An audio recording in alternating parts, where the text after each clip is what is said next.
The construction of the Prague Metro is always attractive for the broad public. People in Prague are always eager to watch buildings rise before their eyes.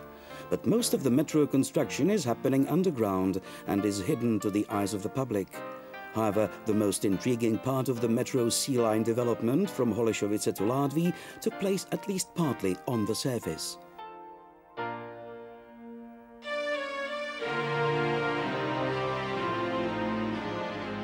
The new metro line crosses the Vltava right beyond the Holešovice railway station. The original design assumed to build the tunnels classically in 3 cofferdams, when the casting of tunnel tubes proceeds in stages in construction pits, from which the water is pumped out. The position of the existing Holešovice station is important for the line alignment. This was one of the reasons why the general contractor, Metrostav AS, proposed a unique method of construction called launched tunnels.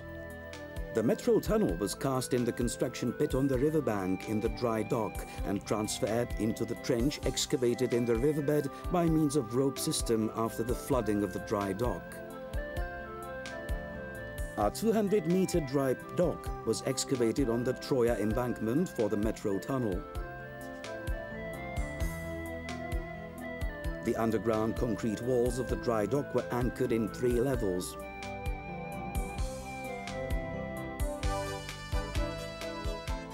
The bottom of the dry dock was more than 12 meters under the water level. The drainage was necessary to prevent the penetration of the river and underground water.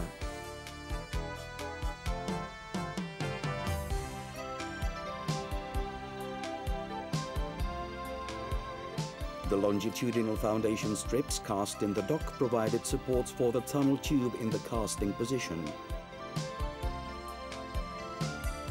A sheet piling separating the dock from the river was subjected to high water pressure. Its safety and stability was guaranteed by a system of horizontal struts. A similar wall was erected on the opposite bank.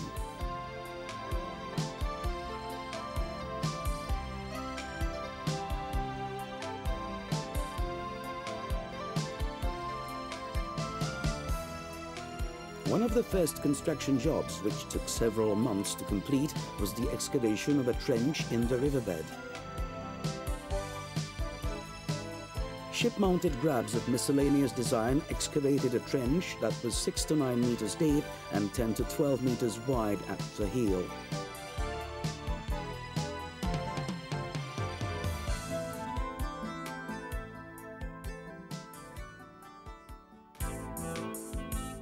A specially developed sliding formwork made it possible to cast the tunnel segments in one pour.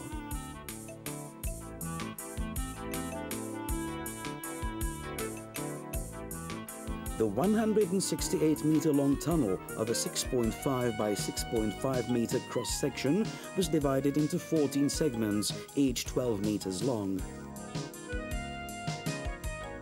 The tunnel bottom was separated from the ground by a layer of gravel and covered by a profiled foil, which prevented the seepage of the concrete mix into the gravel. After the assembly of the reinforcement of the bottom and of the walls, the sliding formwork moved, and finally the top slab was reinforced.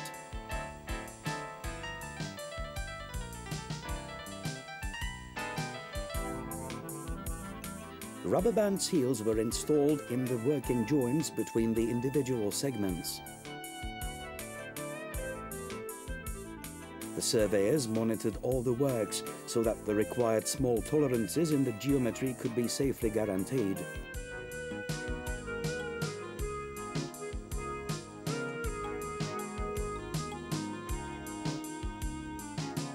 After finishing the first part of the reinforcement, the sliding formwork moved 12 meters forward. The hydraulically operated formwork contributed to the high speed of construction. Individual segments were typically completed in 4 days.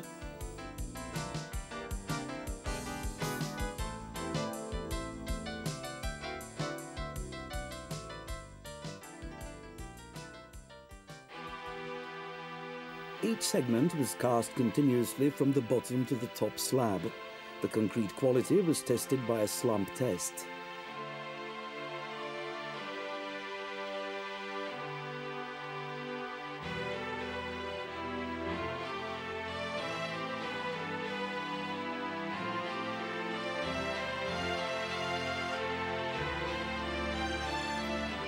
Concrete mix specimens were taken in regular intervals for tests performed in the Metrostav laboratories.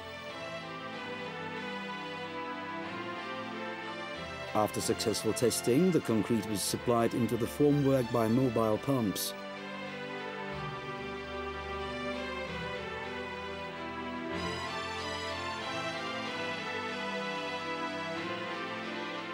The bottom of the tunnel was cast in 2 layers of concrete and properly compacted.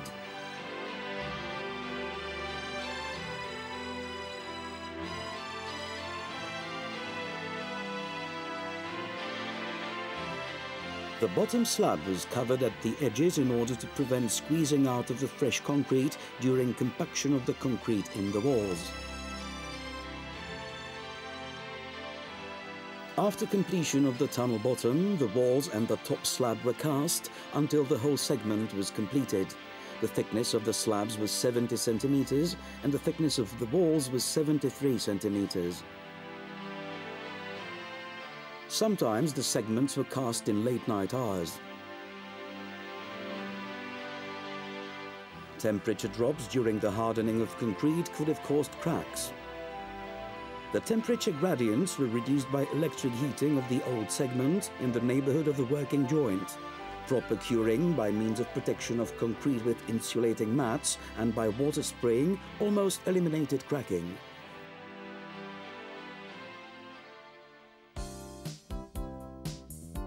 After hardening of the concrete, the formwork was hydraulically released and moved into the next position. Quality of the surface was ensured by application of a suitable formwork removing agent. The front of the segment was cleaned by high-pressure water. Rubber strips were not the only type of sealing used between the segments. Grouting pipes would be applicable if some leakage appeared later in the case of failure of the rubber and clay sealings.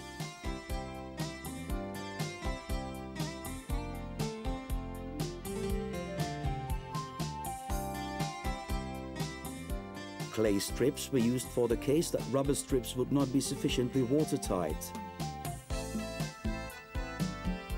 Concreting of the 168-meter tunnel was finished in about 2 months.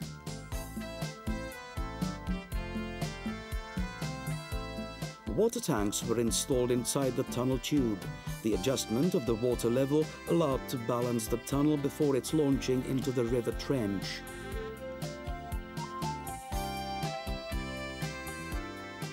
Both ends of the tunnel were closed by steel covers.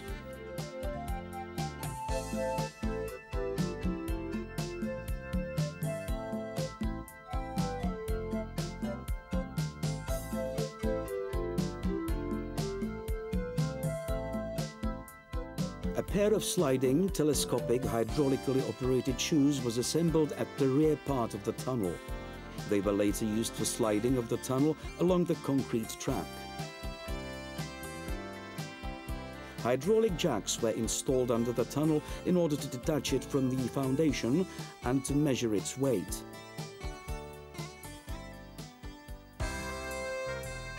Now it was possible to gradually flood the dry dock.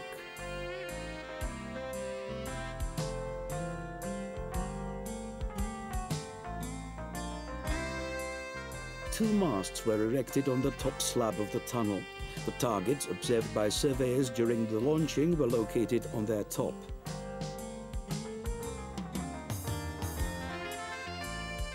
A deviator controlling the direction of the pulling ropes was assembled to the guiding beam on the top slab of the tunnel. The dry dock could then be filled with water up to the water level in the river.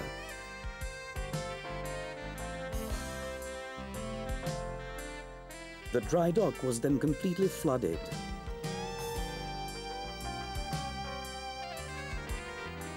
Hydraulic pumps and equipment for measurement of the stroke of hydraulic jacks under the tunnel were installed at the dry dock.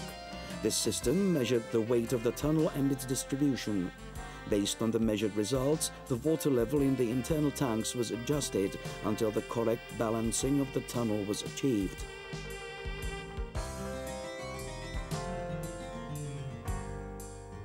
After balancing the tunnel, a sheet pile enclosing the dock was opened to the river. The tunnel was suspended on the pontoon in its front part by means of rectifiable vertical strands. The weight of the tunnel was carried by the pontoon and by the two rear telescopic sliding shoes. The system was stable even though the tunnel was strongly curved, especially in the horizontal direction. Divers checked the bottom of the trench before the launching of the tunnel and monitored the function of all equipment during the launching process.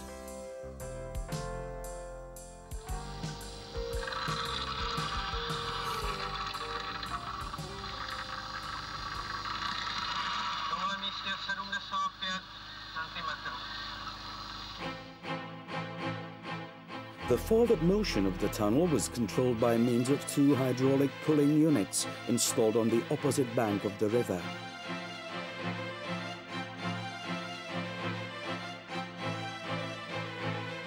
A braking unit with suspension attached to the rear end of the tunnel controlled the pre-stressing of the rope system and provided a safety brake. Now the launching of the metro tunnel under the river could start. The movement was monitored by surveyors using total stations in intervals 2 seconds long.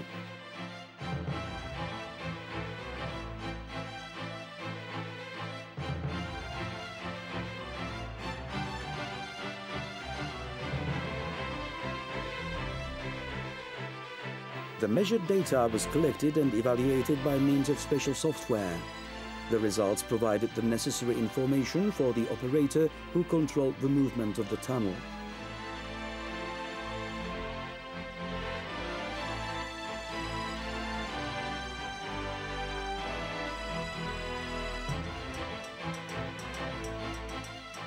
The launching of the tunnel under the river proceeded according to all expectations. Pulling units with two linear jacks ensured smooth motion with minimum unfavorable stress and shocks in the pulling rope system.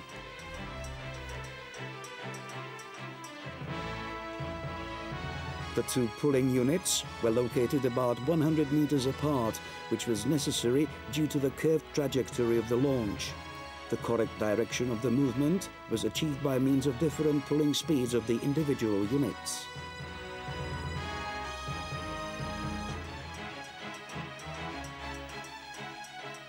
The rear braking unit was equipped with a power winch to maintain correct tension in the rear suspension and the main braking cylinder. The tunnel was midway across the river within a few hours.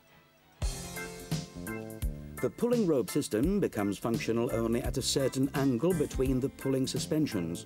Since this condition could no longer be met when the tunnel was launched, it was necessary to reduce this angle by shifting the pulling point at the tunnel. A deviator, a hydraulically operated device, moved the pulling point at the tunnel about 45 meters backward.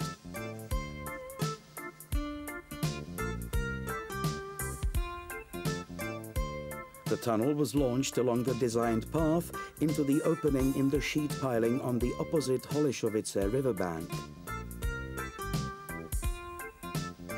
The first tunnel was successfully launched within 9 hours' time.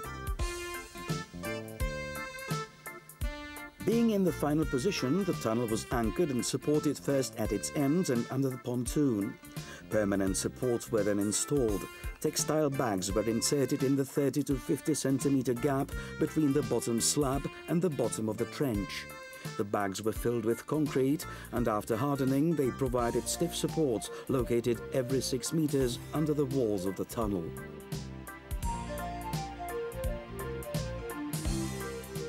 The bags placed under the joints between individual segments were drilled through a pipe cast in the wall.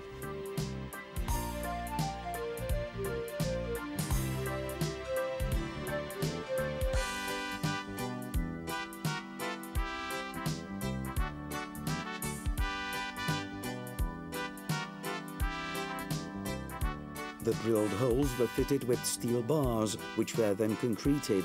In this way, the tunnel was anchored in the riverbed and secured against shifting and lifting.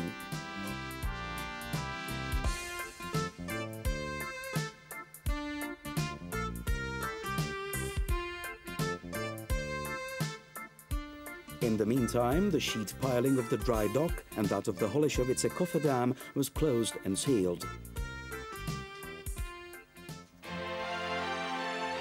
But let's go back in time. The pumping of water from the dry dock was followed by preparation works for the next tunnel. The procedure was pretty same, and the second tunnel was built in the dock within a few months. Again, first, the concrete foundation strips were cast under the walls of the future tunnel.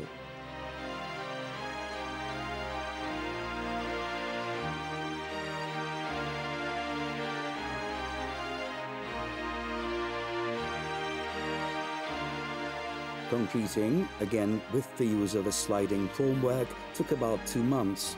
The second tunnel was then equipped for launching under the river and balanced.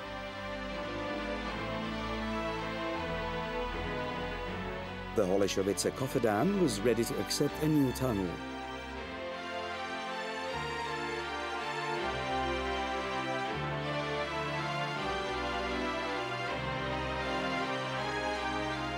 The launching of the second track tunnel was also quite a success, as the 170-meter wider river was moved within 7.5 hours.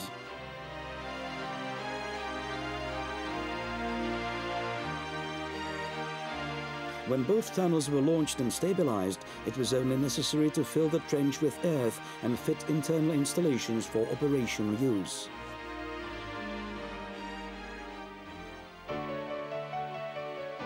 The unique method of launching curved concrete tunnels, developed by experts from the Metrostav Joint Stock Company, is an important contribution to the development of progressive technologies designed for the 21st century. Watertight concrete structure and a successful repeated manipulation have confirmed that the applied construction method was both correct and reliable.